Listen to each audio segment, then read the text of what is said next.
It began the night of our January school play. Not my self-consciousness, but my story of overcoming it. We had a party on stage after the play. Oh, I wasn't in the cast. Not me. I was on the stage crew. But I'll tell you about that later. The point is, somebody grabbed a spotlight and started a sort of game. When the light stopped on you, you'd have to get up and make a speech.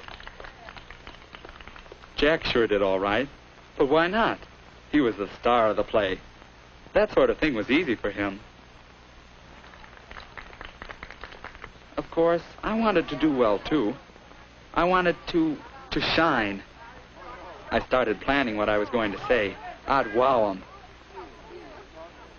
And then it happened. There I was, in the spotlight. And I felt uncomfortable. And awkward. And different. And they were all watching me. And laughing. At what? At me? Well, what was I doing wrong? Did I look funny?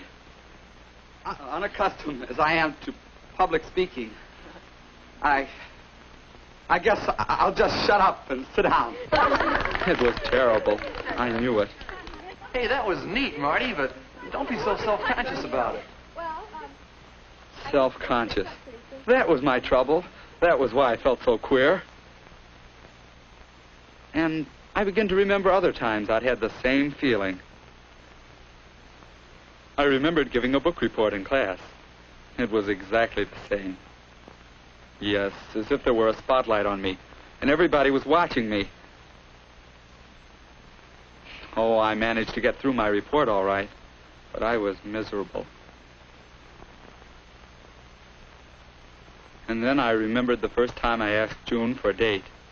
I knew just what I wanted to say, but when it came right down to it, yeah, I felt spotlighted again. And the words didn't want to come out. And she was staring at... Was my face broken out again? And I remembered coming to try out for this play. Boy, I really wanted a part. I felt sure I could get one, too, until... I'm not going to try out. I'd like to work on stage crew. The stage crew. Well, it was fun, but it wasn't what I wanted. Yeah, the night of the party, Jack said it, and I knew he was right. Self-conscious. I felt I could never get up in front of the class, or ask a girl for a date, or do anything in public again. Yeah, I was a self-conscious guy. I couldn't even stay out the party. Yeah, yeah. Coach is showing us this little block. Come in like this and up. Oh, hi, Marty. Oh, hi, Jack. Okay. Say, what happened to you last night? I didn't feel so good. Oh, too bad. Boy, wasn't that something when they had that spotlight on us? Gee, I was so scared my knees were knocking. I could hardly talk. You were self-conscious? Sure, I guess everybody is sometimes. Everybody? I guess that's right. Say, listen, I've got to get to class. Sure hope you're feeling better. All right, so long. So long.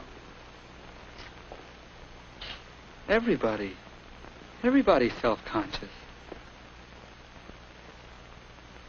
After that, I began to notice other people. Bill, for example. He always seems relaxed and comfortable. But a couple of years back, I can remember what a self-conscious guy he was. He really has overcome it. Then there's Anne. She likes to play for people.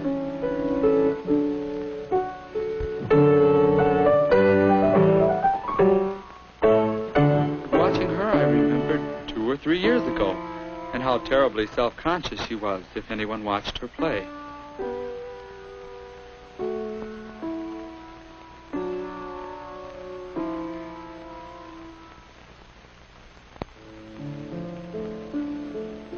She certainly has changed. Well, you can get over being self-conscious. The question is, how? It wasn't long after when I made a big discovery about how to overcome self-consciousness. I was helping Jack with his ping pong game. He hadn't been playing very long, but he was learning and doing right well. Then Hank and Bill came in and hung around watching. And suddenly it seemed as though Jack was feeling on the spot. He started fumbling, and then he quit. Now, what made Jack suddenly feel self-conscious? Was it because he didn't play well?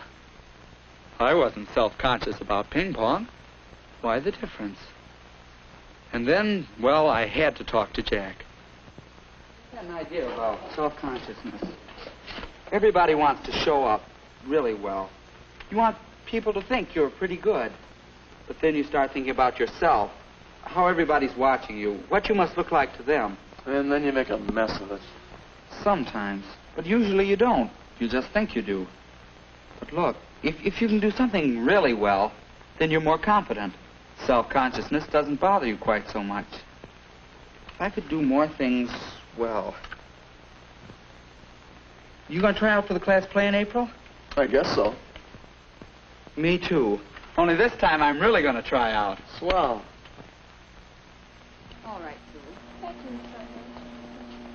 Marty Hanson? Hello, Marty. Are you going to help us out on the stage crew again this time? Well, thanks. But this time I really want a part in the play. Why, that's fine. Why don't you go ahead and read some lines for me?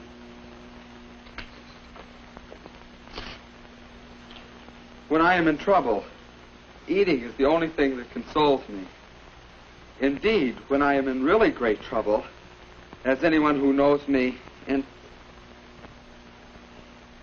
Boy, I really had to fight self-consciousness then. But I knew that was the only way I'd ever be good enough. You know, I got a part. I practiced a lot. I figured it was like the ping pong deal. If I could become skillful, I wouldn't be so scared of it. It was easy alone. And finally, I got so it wasn't too hard with my family. I'd forget about myself and just think about doing it well. At rehearsal with the other kids, I could try another idea. Turning the spotlight onto someone else.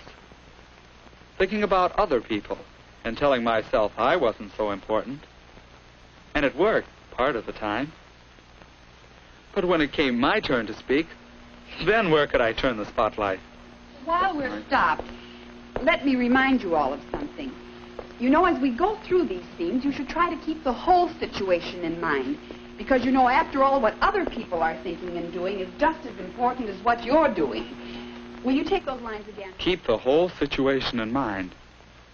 There was an idea. Would it work? At the present moment, I'm eating muffins because I'm unhappy. Besides, I am particularly fond of muffins. Well, I keep them. They were laughing. But now I knew they were laughing at the situation, not at me. Yes, it really helps to develop skills so I can concentrate on what I'm doing instead of how I'm doing it. It helps to think of other people and remember that I'm not so important. And it helps to turn that spotlight on the whole situation. Then I can almost forget to be self-conscious. Almost is right. I'm getting closer now, because I'm getting more and more practice in turning the spotlight onto the situation as a whole. It helps in class, too. When I feel self-conscious, I remember that the class isn't interested in me, but in what I have to say.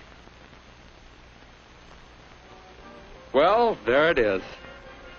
I still feel a little self-conscious at times. But by concentrating on others, by doing my best to make the whole situation easier, I overcome my own self-consciousness. It helps me enjoy being with people. And I think it helps people enjoy being with me. It could help you, too, couldn't it?